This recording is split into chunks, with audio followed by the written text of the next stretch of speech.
మనిషికి నీరే జీవనాధారం అని చెప్తారు. అలాగే దిశానిర్దేశానికి కళ్ళు కూడా అంతే ముఖ్యంగా ఉంటాయి. మా అపార్ట్మెంట్లో 115 ఫ్యామిలీస్ ఉన్నాయి. మాకు చాలా కాలం నుంచి నీటి వసతి కోసం చాలా సమస్యలు ఎదుర్కొన్నాము.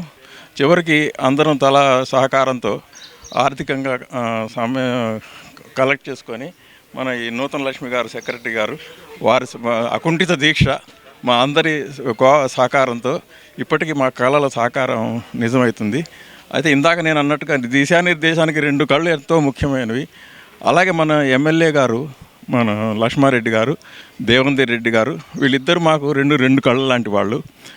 మాకు దిశానిర్దేశం కానీ ఎటు పోవాలి ఎట్లా పోవాలని మాకు మార్గనిర్దేశం చేసిన వాళ్ళు. అయితే వాళ్ళిద్దరికీ మేము కనురెప్పల్లాగా కాపాడుకొని వాళ్ళని మేము మా మనుషులుగా చూసుకుంటూ వాళ్ళ కళ్ళలో ఏమాత్రం నలకపడినా మేము మాకు పడినట్టుగా బాధపడతాము. అలా మేము చూసుకుంటున్నాము. వాళ్ళు ఏ స్టేజ్ మీద ఉన్నా ఆ స్టేజీకి మేము కాళ్ళలాగా నిలబడి సపోర్టింగ్గా ఉంటామని మనస్ఫూర్తిగా అందరికీ ధన్యవాదాలు తెలియజేస్తున్నాను. సహకారం అందించిన వాళ్ళందరికీ మా అందరి తరఫున మరొకసారి ధన్యవాదాలు. ఈరోజు ఇక్కడికి వచ్చిన అందరికీ కూడా పేరున వాళ్ళ పనులు మానుకొని ఇక్కడికి వచ్చినందుకు ధన్యవాదాలు తెలుపుతున్నాను. Thank you very much for coming ladies and Laxma Reddy గారు for helping us in getting this water connection.